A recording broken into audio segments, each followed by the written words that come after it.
C'est l'exhausteur de goût qui nous fait apprécier toutes les saveurs d'un plat. Et bien la méditation, c'est un peu un exhausteur de vie aussi. C'est-à-dire qu'on vit plein d'émotions, on va les reconnaître, on va les vivre pleinement et on va trouver la façon avec laquelle on vit bien avec ces émotions. Est-ce que tu as déjà ressenti ce mal-être ? Tu sais, quand tu te dis que c'est dans la tête et que ça va passer. Quand tu ne sais pas vraiment à qui en parler, même quand ça devient trop compliqué. Et parfois, c'est un de tes proches qui est en souffrance psychologique. D'ailleurs, tu t'es peut-être déjà senti démuni, à ne pas trop savoir quoi faire. Et consulter un psychologue, tu t'es déjà demandé comment ça se passait concrètement ? Toutes les 2 semaines, je reçois des personnalités, des experts et des anonymes pour plonger ensemble dans des discussions intimes et simples autour de la santé mentale. Une série où chacun pourra trouver un écho à son propre parcours. Parce que la santé mentale, c'est aussi important que la santé physique. Je suis Vicky et tu écoutes Cavan, le podcast lancé par Santé Psy Étudiant, un dispositif du ministère de l'Enseignement supérieur et de la Recherche.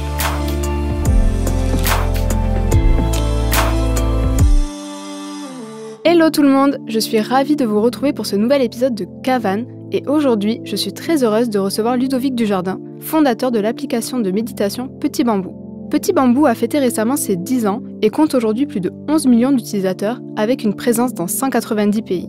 Avec Ludovic, on va bien sûr parler méditation, mais on va aussi et surtout parler santé mentale et explorer pourquoi et comment en prendre soin. Bonjour Ludovic et merci d'être là. Bonjour Vicky, merci de nous recevoir. Avec plaisir. Et j'ai une première question que je pose à tout le monde, c'est comment tu vas ? Et si tu étais une émotion, laquelle tu serais ? Comment je vais... Oula, c'est on n'a pas l'habitude. C'est pas rien comme question, mais en fait, c'est une vraie bonne question. Je vais plutôt bien. Je suis très heureux d'être vivant déjà. Donc, en fait, c'est quand même une chance de se réveiller le matin en se disant qu'on est vivant. Je suis en bonne santé, j'ai pas mal d'énergie, je conduis un beau projet professionnel.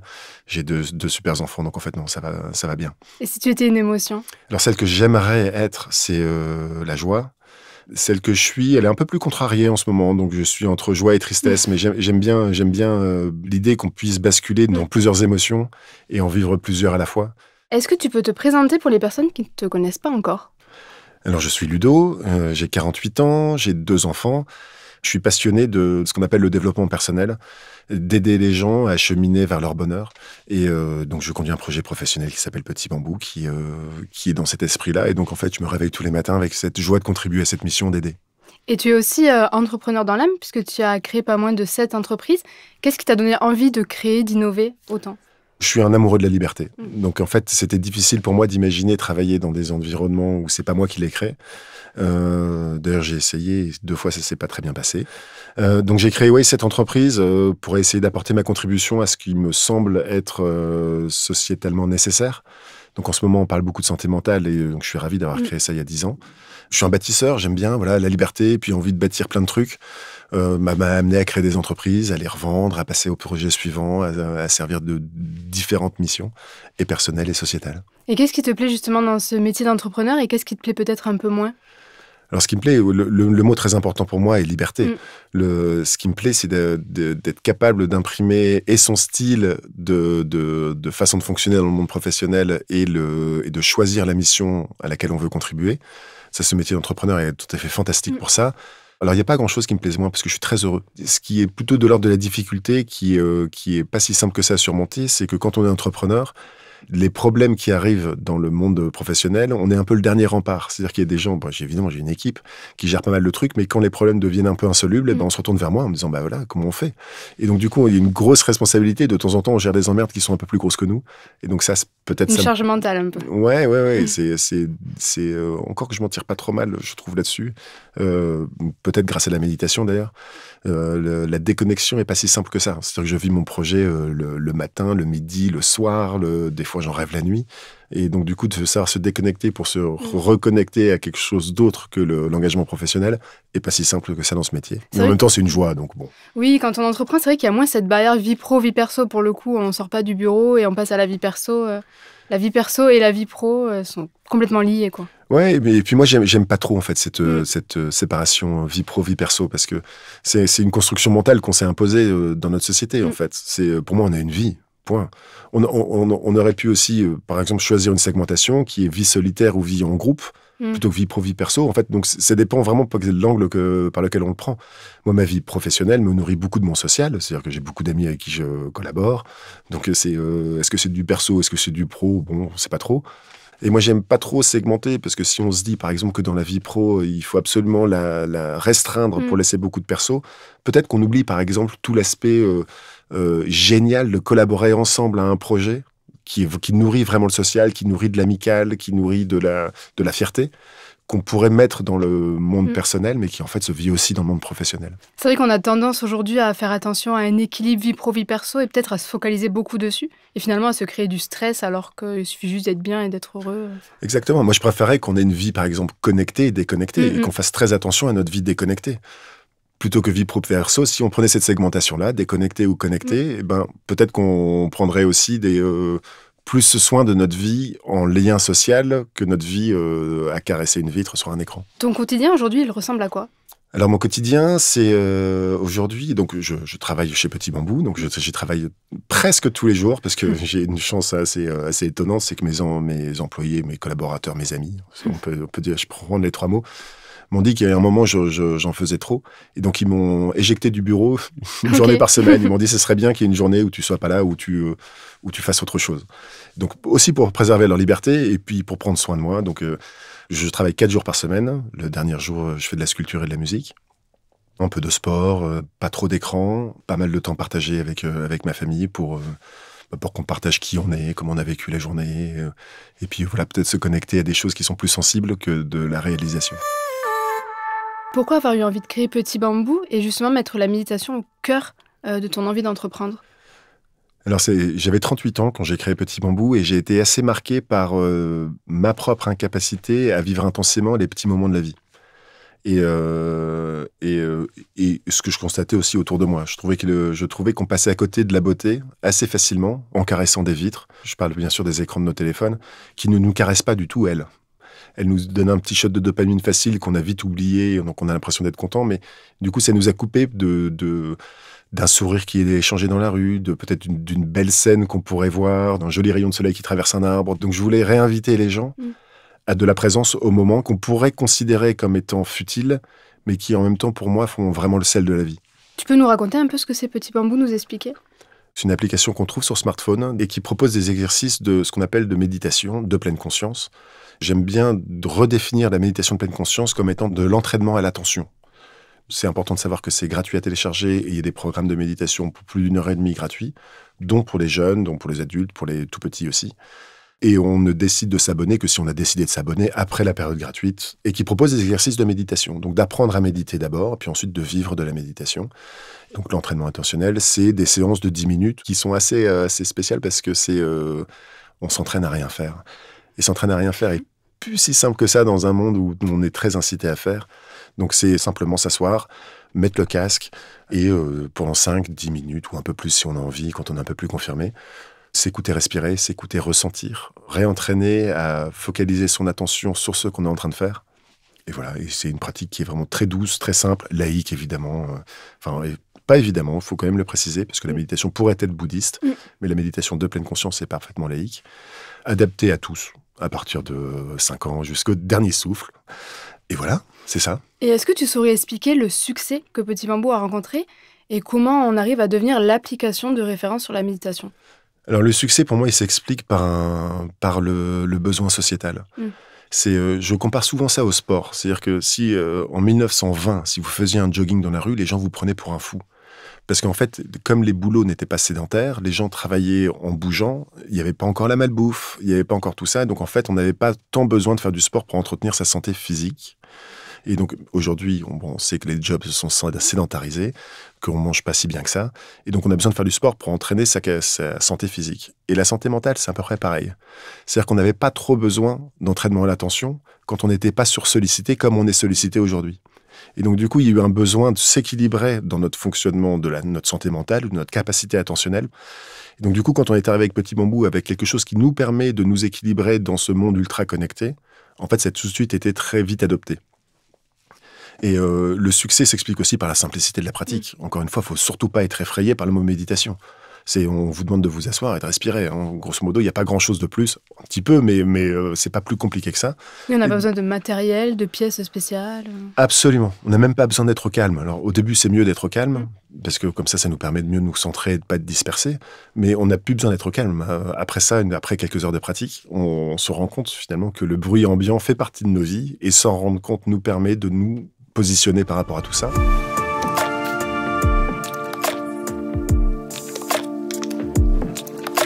Christophe André, psychiatre et psychothérapeute que tu connais, Oui. est l'un des premiers à avoir introduit l'usage de la méditation dans les pratiques de soins en France. Il décrit la méditation comme un entraînement de l'esprit qui va nous aider à cultiver des capacités psychologiques telles que l'attention, l'équilibre émotionnel, le recul, le calme intérieur ou encore la tolérance et la bienveillance. Toi, quelle définition tu donnerais à la méditation et comment tu l'expliquerais à quelqu'un qui n'en a jamais entendu parler ? La première chose à comprendre sur la méditation, c'est que c'est une pratique. C'est quelque chose qui se fait. C'est pas quelque chose qui s'intellectualise. C'est très facile de s'y mettre, c'est très facile d'essayer. C'est plus difficile d'ancrer ça dans une routine. C'est un peu comme le jogging, en fait, hein, si je reprends mon allégorie. C'est-à-dire que le jogging est une pratique. On peut lire plein de bouquins sur le jogging, sur ce que ça fait sur nos mollets, sur ce que ça fait sur notre masse graisseuse. Tant qu'on n'a pas couru, on n'a pas couru. Donc la méditation est une pratique, c'est pareil, on peut lire plein de choses, on peut écouter ce podcast, on peut essayer de comprendre. J'ai envie de dire, faites une méditation et vous verrez par vous-même ce que c'est. Il y a un aspect qui est très très important dans la méditation, c'est quelque chose qu'on n'est pas habitué à faire parce que c'est quelque chose qu'on fait sans objectif. C'est-à-dire qu'il y a beaucoup de gens qui vont vous dire méditer pour mieux dormir, méditer pour moins stresser, méditer pour que sais-je. Et la méditation, souvent dans la méditation, l'instructeur nous guide en nous disant il n'y a rien à obtenir, il n'y a rien à atteindre. Il y a juste à vivre le moment et à accueillir, à être curieux de savoir ce que ça fait, nous, dans notre équilibre. Et donc, peut-être que ça vous fera mieux dormir, peut-être que ça vous fera moins stresser, peut-être ça vous fera jamais moins penser, parce que notre cerveau est fait pour penser, mais peut-être que ça va vous aider à réorganiser les pensées au moment où elles sont légitimes. Par exemple, quand on se couche, on peut avoir des ruminations qui nous empêchent de dormir. La méditation va vous apprendre à dire, quelle que soit la rumination, à dire merci d'être là, parce que tu es là, tu existes, madame la rumination, mais peut-être qu'on se retrouve demain matin à 8 heures. Et que cet entraînement va nous permettre, en fait, de réorganiser notre façon de fonctionner dans notre attention ou dans ce sur quoi on se focalise pour être plus équilibré. Et d'où vient la méditation ? Alors, c'est une pratique qui est ancestrale, la méditation. Ça vient de... Je ne sais plus quand on a trouvé les premières traces de gens qui méditaient, mais je pense qu'on parle de 6000 ans. Okay. Ça vient de très très loin. Et ça vient... Alors, ça a été beaucoup utilisé dans le monde spirituel, donc dans le monde des religions, notamment dans le bouddhisme. Quand on parle de méditation, souvent on parle de méditation de pleine conscience, donc cette méditation qui est accessible à tous. Moi, je pensais qu'il y avait une différence entre méditation et pleine conscience. En fait, c'est la même chose ? Alors, la méditation, c'est une grande famille. La méditation de pleine conscience est un des enfants de la méditation. Mais maintenant, il y a un abus de langage. Effectivement, quand on parle de méditation sur les applications, c'est souvent, ou quasiment toujours, de la méditation de pleine conscience. Et à qui ça s'adresse, la méditation ? Ça s'adresse à tous. C'est une pratique extrêmement simple, extrêmement accessible. J'ai envie de dire, c'est si vous vous sentez un peu décalé dans la façon de vivre les choses, peut-être que vous dites, tiens, en fait, je me souviens plus de ce que j'ai mangé hier soir, ou je me souviens plus de ce que j'ai vécu là, dans la dernière heure.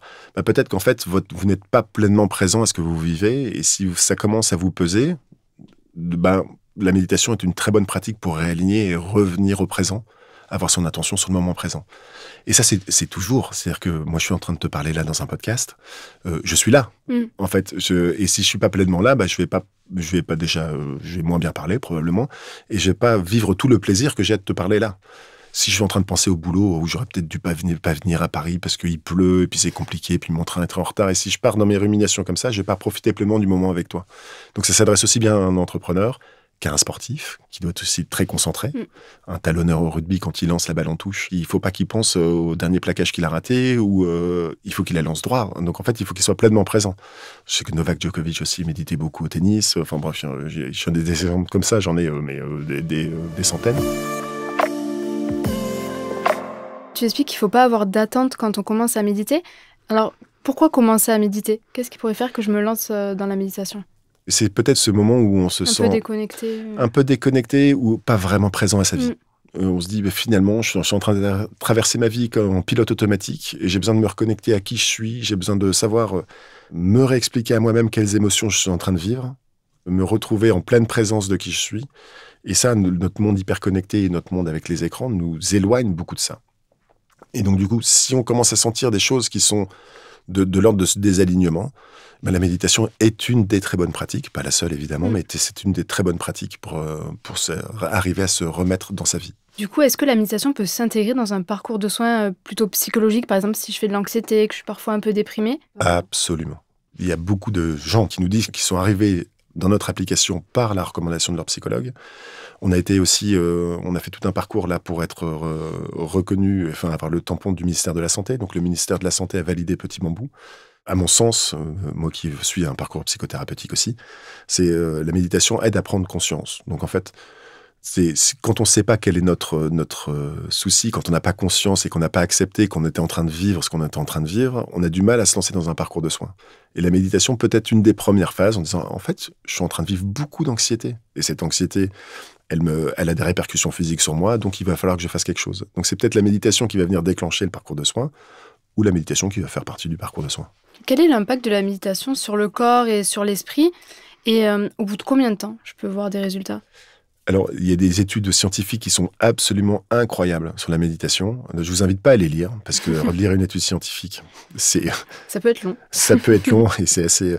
Mais en résumé, sur le corps, il y a des choses qui sont complètement phénoménales. On fait des choses au niveau du cerveau c'est sur la plasticité du cerveau, ça nous réapprend à apprendre, par exemple.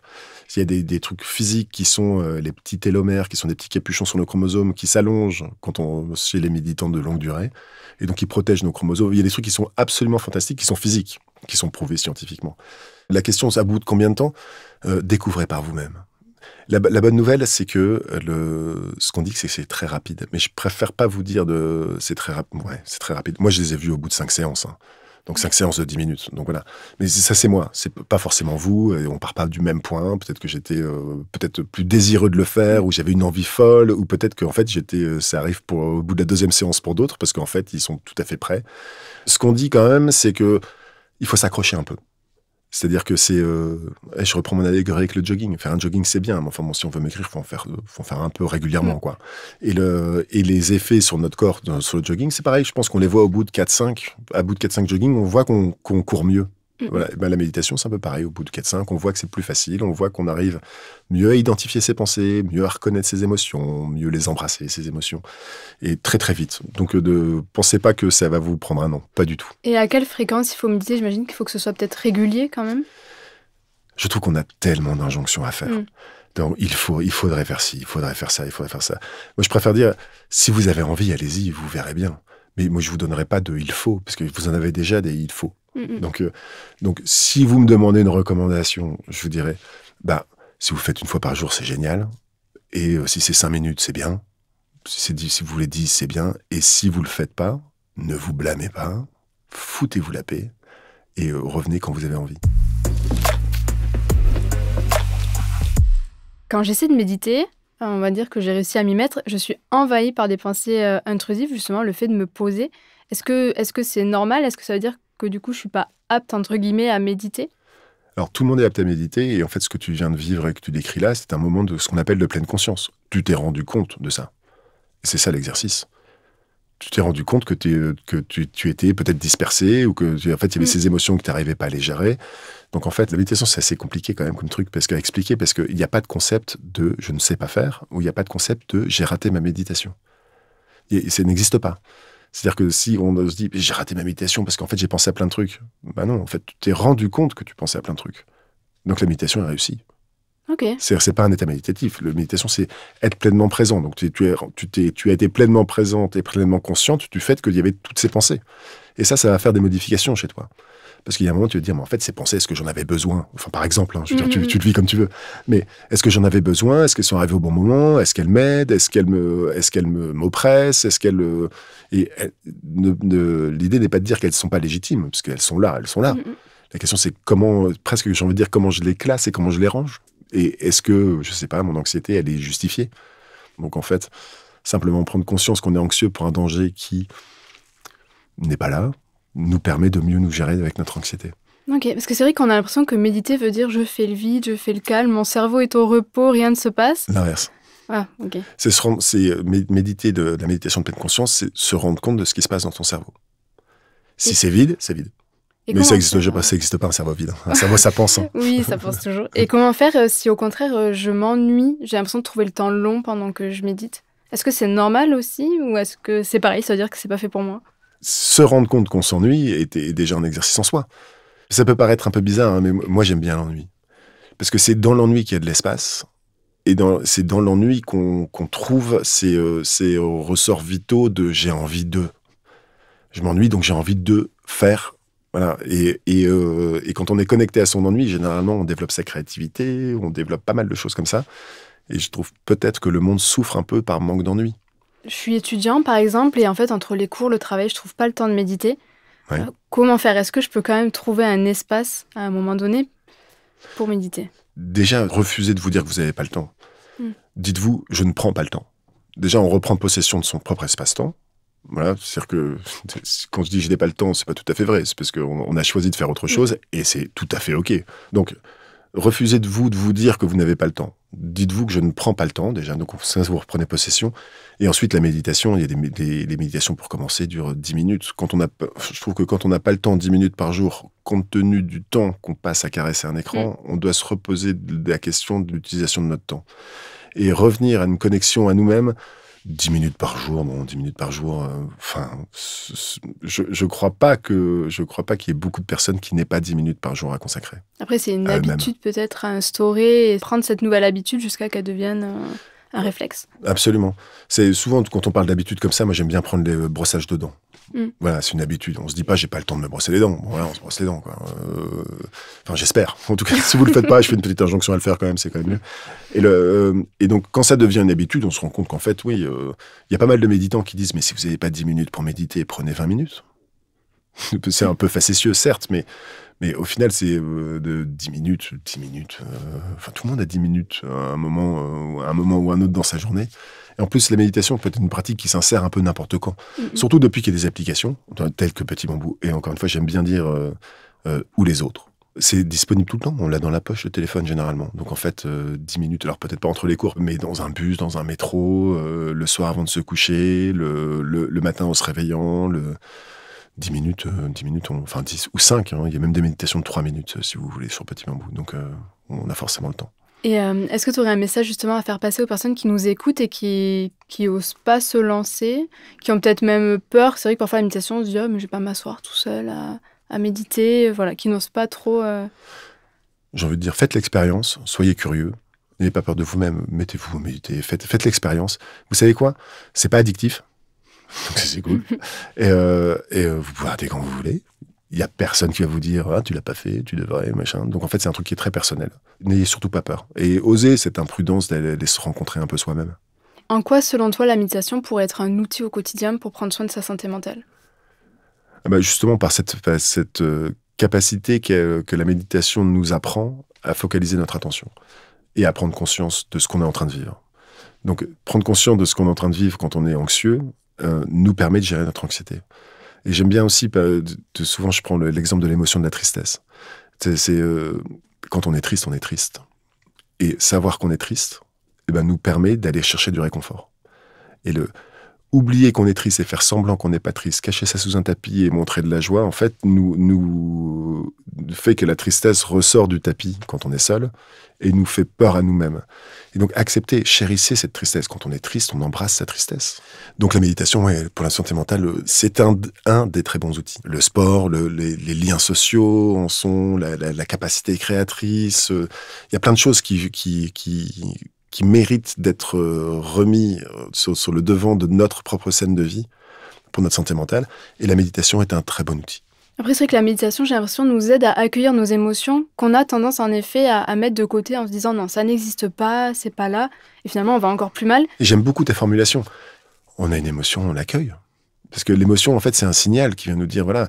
Et des signaux qui sont souvent très utiles à notre vie. Si on prend l'émotion de la peur, par exemple, la peur, elle nous maintient en vie.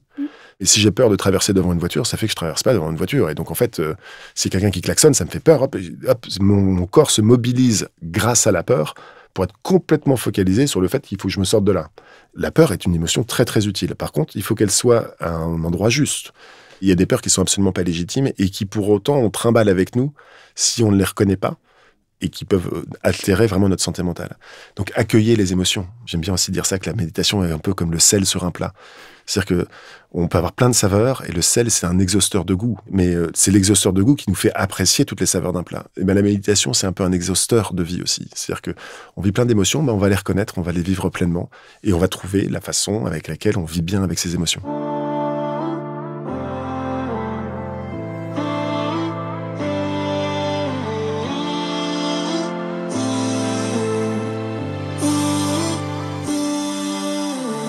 Tu as récemment partagé une tribune sur la santé mentale dans laquelle tu dis « J'appelle de mes vœux que ce sujet ne soit pas uniquement traité du point de vue du traitement des maladies mentales, mais aussi du point de vue des enjeux qui se présentent dans une façon de vivre qui est devenue ultra connectée. » Est-ce que tu peux nous raconter ce que tu as eu envie de dire dans cette tribune ? En fait, il se passe une guerre pour notre attention. On sait avec ce que j'appelle les réseaux asociaux, parce que je trouve que le mot social sur les réseaux, je comprends toujours pas pourquoi c'est assez social. Je trouve que ce sont des choses qui nous coupent plutôt que des choses qui nous relient. Et que cette guerre pour notre attention, on la subit tous, quel que soit notre âge. Et il y a des gens qui sont nés avec. Moi, je suis pas né avec ça, mais ça fait quand même bien longtemps que je vis avec. Et que c'est très déséquilibré. C'est-à-dire qu'il y a des milliards investis, des neurologues qui regardent comment générer des shots de dopamine pour nous faire rester, pour nous rendre addicts à ça, et qu'en fait, ça nous fait des perturbations mentales qui sont très importantes. Dans cette tribune, j'ai appelé de mes vœux qu'on traite aussi ce sujet-là. Alors, est-ce que ça se traite au niveau politique ? J'en sais rien. Moi, j'appelle de mes vœux que les gens prennent en main eux-mêmes cette reconquête de leur espace. C'est-à-dire que votre espace, c'est votre temps, c'est votre attention, c'est vos liens sociaux, c'est vos lieux. Ça commence par le corps, c'est là où on habite, dans notre corps, dans notre maison, dans notre quartier, dans notre ville, dans notre pays. Et de partir dans cette quête formidable, qui me met en joie, en tout cas, de penser à cette quête, de reconquérir ces espaces, pour réinviter notre libre arbitre, réinviter notre liberté de choix. Et donc repartir à la conquête de ce qui nous fait du bien, nous, et de pas se soumettre à cette guerre qui est faite pour notre attention, qui n'a pour intention, je le dis ici, tout le monde le sait, mais il faut le redire quand même, les gens qui veulent capter notre attention veulent gagner de l'argent avec notre attention, et donc nous exposent à de la publicité pour gagner de l'argent. Ils sont pas du tout là pour notre bien-être. Savoir si ça fait des dégâts sur nous ou pas, ils s'en foutent complètement. Du coup, je réinvite les gens à la reconquête de leur propre espace, de leur propre liberté, de leur libre arbitre, de leur attention, de leur temps, de leurs liens sociaux et de leurs lieux. Et justement, aujourd'hui, on est vraiment dans un monde ultra connecté où notre attention est captée sans cesse par les écrans, ouais. Et on a petit à petit oublié de s'ennuyer. On ne sait plus s'ennuyer, on le voit beaucoup avec les enfants qui sont nés avec les écrans. Pourquoi c'est grave aujourd'hui qu'on ne s'ennuie plus ?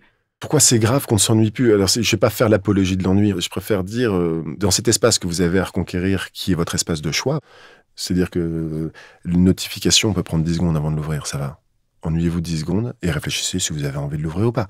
Si vous êtes en pilote automatique et que vous l'ouvrez sans savoir pourquoi vous l'ouvrez, peut-être que vous êtes soumis à cette guerre pour l'attention qui est menée par des gens qui n'ont pas une intention bienveillante. Ils ont une intention de vous exposer à des publicitaires qui payent pour ça. C'est vrai que c'est un peu la facilité aujourd'hui. Dès qu'on a un petit moment, même des fois en regardant la télé, on prend quand même l'écran de notre portable en parallèle. C'est devenu une habitude. Et moi aussi. Et moi aussi, c'est-à-dire que les gens qui disent qu'ils ont réglé le souci, je pense bien souvent sont très arrogants. Parce qu'en fait, on est tous soumis à ça. Parce qu'encore une fois, cette guerre est très déséquilibrée. Encore une fois, on parle de milliards investis pour ça. On parle de gens qui utilisent leur temps professionnel pour ça. Oui, peut-être qu'un jour, ça sera légiféré, donc c'est celle politique. Oui, peut-être qu'un jour, ce sera interdit par les parents, comme mes parents m'interdisaient de regarder la télé quand j'étais petit. Mais j'aimerais bien que ça revienne de notre propre libre arbitre. Et donc la méditation est un très bon outil, parce qu'elle va nous réapprendre ce libre arbitre, va nous réapprendre à nous ennuyer un peu peut-être, pour refaire nos choix qui nous rendront bien plus heureux. Et est-ce que tu peux nous raconter ce que ça représente pour toi la santé mentale, et aujourd'hui, quelle place tu lui donnes dans ta vie ? Alors, santé mentale, je la mets au même point que la santé physique. C'est-à-dire que souvent, quand on parle de santé, on se dit « est-ce que tu es en bonne santé ?» on se demande si on a une grippe ou pas une grippe. Et toi, tu as commencé ce podcast en me demandant comment ça va. Donc, c'était une question de santé mentale. J'essaie de te faire une vraie réponse et j'ai mis du temps à te répondre parce que c'est pas si simple que ça. On n'a pas été habitué. On est habitué à répondre « oui, ça va, généralement. » Oui, exactement. Ça va. Voilà. Mais en fait, peut-être que la personne à qui j'ai demandé ça est en perdition et n'a pas envie de me répondre. D'ailleurs, il y a un film que j'aime beaucoup. C'est un film qui s'appelle Itinéraire d'un enfant gâté. Et dans ce film, à un moment, une personne demande à Jean-Paul Belmondo, qui est l'acteur, comment ça va, et il lui répond, vous savez, quand on demande comment ça va à quelqu'un, on prend de gros risques. Parce que si je vous réponds vraiment, en fait, on est parti dans un monde. Et donc, la santé mentale, pour moi, la place que ça occupe dans ma vie, elle est immense. Elle est, je sais pas comment la décrire.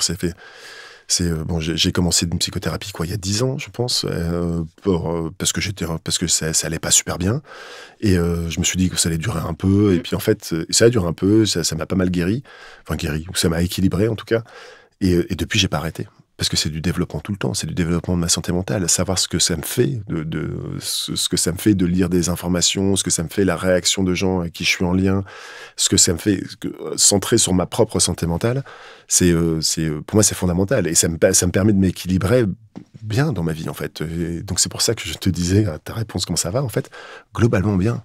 Vraiment globalement bien, avec toutes mes emmerdes, avec toutes mes tristesses, avec toutes mes joies, avec mes colères, avec mes peurs, Enfin bref, pour moi c'est fondamental qu'on se préoccupe de comment on va. Et est-ce que tu lui as toujours accordé une place aussi importante à ta santé mentale ? Non, pas toujours, ça fluctue en fait. Bon, j'ai 48 ans, donc je suis passé par pas mal de phases. J'ai commencé à m'occuper de ça, de ma santé mentale, à partir du moment où je suis arrivé à l'âge adulte, en fait, où il y a eu cette transition entre le petit enfant que je suis, qui est devenu un homme. Cette transition s'appelle l'adolescence et la post-adolescence. Finalement, ça dure pas très longtemps, à l'échelle d'une vie. Ça dure 5, 6, 7 ans. Et il se passe des bouleversements incroyables dans cette... change. Oui. Ouais, tout change, et c'est touchant. C'est des moments où on est en fragilité, parce qu'en fait, on perd une sécurité qu'on va devoir reconstruire. Donc c'est à ce moment-là que j'ai commencé à m'intéresser à ma santé mentale. Qu'est-ce que tu fais pour en prendre soin ? Tout à l'heure, tu expliques que tu allais voir un psy depuis 10 ans maintenant. Oui. Est-ce qu'il y a d'autres choses que tu fais ? Oui, il y a plein de choses. Moi, la pratique artistique m'aide beaucoup dans ma santé mentale. Ça me vide l'esprit. Ça me fait un bien fou dans mon équilibre. Donc je médite évidemment. C'est un choix, c'est une envie. Pour prendre soin de ma santé mentale, je m'entoure de gens vraiment que j'aime. Ça commence par ma famille évidemment, mais aussi mes collègues, mes amis. Et donc, accorder délibérément une grande place à ça est hyper important pour moi. Donc c'est aussi prendre soin de ma santé mentale que de m'accorder le temps pour laisser de la place à des liens qui me nourrissent. Est-ce que tu saurais expliquer pourquoi aujourd'hui la santé mentale des jeunes, elle n'arrête pas de se dégrader, et aujourd'hui on a 1 jeune sur 5 qui présente des troubles dépressifs ? Ça me noue le ventre d'entendre ça. Je le sais que la jeunesse va pas bien. En même temps, ça me noue le ventre et ça me donne de l'énergie de continuer ma mission, en fait, d'essayer de rééquilibrer qui je peux rééquilibrer. Pourquoi ? Moi, mon explication, elle tient dans cette hyperconnexion, et j'aime bien remettre la responsabilité des gens qui essaient de capter notre attention par tous les moyens. C'est-à-dire souvent on dit les algorithmes nous polluent. Non, les gens qui construisent l'algorithme. Il y a une responsabilité là-dedans. Et j'invite les gens qui sont de l'autre côté, c'est-à-dire nous, en fait, nous les jeunes comme les plus vieux, à recultiver notre libre arbitre et à savoir si on se soumet à ça ou si on se soumet pas à ça. Mais on fait très attention à ça, en fait. C'est-à-dire que Petit Bambou n'est pas addictif volontairement. C'est-à-dire que à la fin de votre méditation, le téléphone s'est éteint, parce que ça fait 10 minutes qu'il est éteint, et il ne se rallume pas pour vous demander comment vous allez, et vous demander c'est quoi votre sentiment, pour vous rendre captif. Je refuserai toujours de participer à l'addiction aux écrans. C'est presque le combat d'une vie pour moi. Est-ce qu'il y aurait un conseil que tu aimerais donner aux personnes qui nous écoutent et qui peut-être se sentent pas très bien, mais qui ne savent pas quoi faire ? Oui, je peux dire plein de choses. D'abord, j'ai envie de leur dire, vous êtes beaux. Vous êtes beaux, vous êtes formidables. Je leur envoyer ce qu'on appelle un chaud doudou. C'est juste une gentillesse gratuite sans intention. Et puis, faites ce qui vous fait du bien. Rappelez-vous, essayez de vous revoir votre image, de vous émerveiller devant, je sais pas, une coccinelle, quoi. Prenez une coccinelle sur votre doigt et puis essayez de regarder cette coccinelle. Voilà, faites des choses toutes simples. Rappelez-vous à quel point vous étiez formidable. Rappelez-vous vos rêves. La beauté de qui vous êtes.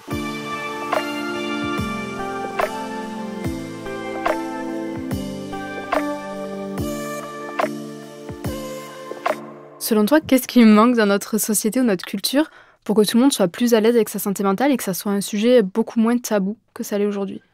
Il manque plein de choses, mais je préfère, plutôt que dire ce qui manque, je préfère parler de mes rêves, en fait. Mes rêves, c'est que les gens se reconnectent à soi, n'aient pas honte de eux. Je pense que les réseaux asociaux, je me permets de le redire une fois, en fait, nous ont montré que nous infèrent des modèles de bonheur possibles. Donc il y a plein de choses qui viennent altérer, qui viennent modifier ou influer sur notre perception de ce qu'il nous faudrait pour être heureux et qui sont complètement à l'extérieur de nous. Refusez ces modèles de bonheur qui sont à l'extérieur de vous, allez le rechercher au fond de vous, en fait, ce chemin de bonheur qui vous rend heureux. Il me semble que sur Petit Bambou, vous avez intégré des programmes d'hypnose et de sophrologie. Pourquoi avoir intégré ces pratiques en plus de la méditation ? Alors, c'est vrai qu'il y a des programmes d'auto-hypnose et de sophrologie. Auto-hypnose, c'est un mot qui fait hyper peur, en fait. Mais encore une fois, je peux en parler, mais essayez. Vous allez pas vous lever et marcher sur un mur. Hein. C'est pas du tout. Hein. C'est des états où on modifie un petit peu son état de présence, justement, pour aller se recentrer sur des images. On les a intégrés aussi parce que la méditation, encore une fois, n'a pas d'objectif. Donc en fait, c'est méditer pour méditer et accueillir ce qui arrive. Et on nous a beaucoup demandé, notamment des pratiques pour le sommeil. Et la méditation, dans l'entraînement à la pleine présence, est très compatible avec le sommeil sur le long terme. En fait, elle va nous apprendre pas mal de choses, mais elle n'est pas très efficace de manière ponctuelle. Alors que la sophrologie et l'auto-hypnose peuvent l'être. C'est pour adresser des problématiques plus spécifiques, sur des besoins plus ponctuels, qu'on a intégré ces pratiques de sophrologie et d'auto-hypnose. Eh bien, merci beaucoup. On arrive déjà à la fin de cette discussion et on va terminer par l'habituel blind test feeling. All Donc, right. quelque chose qui te rend heureux, qui te fait du bien. Le sourire de mes enfants. Parfait. Un livre ou un film à nous conseiller. Lisez de la bande dessinée. Je suis complètement fan de bande dessinée. J'adore Calvin et Hobbes. Je ne sais pas si vous voyez c'est quoi cette bande dessinée, mais si vous ne voyez pas, lisez un Calvin et Hobbes et rebranchez-vous à votre âme d'enfant. Vous allez kiffer. La dernière fois que tu as été très heureux. Je suis heureux d'être vivant. Donc en fait, vous savez quoi, ce matin, quand je me suis réveillé, je suis en fait trop bien. En plus, je vais aller à Paris, je vais faire ce podcast. Oui, ce matin, très heureux. Une musique qui te met de bonne humeur. J'ai récupéré un des disques originaux de Bob Dylan, Okay. Un très vieux disque, et j'ai écouté Blowing the Wind hier soir. J'adore cette chanson. Trop bien.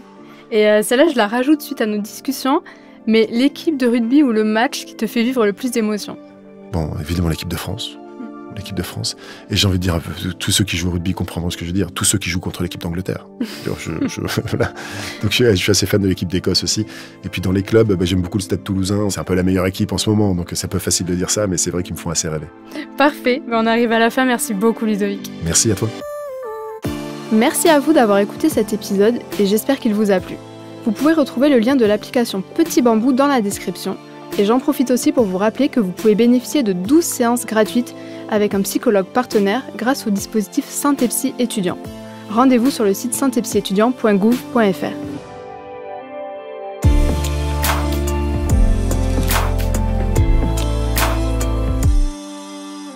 Et nous, on se retrouve très vite avec de nouveaux invités pour parler sans filtre de santé mentale.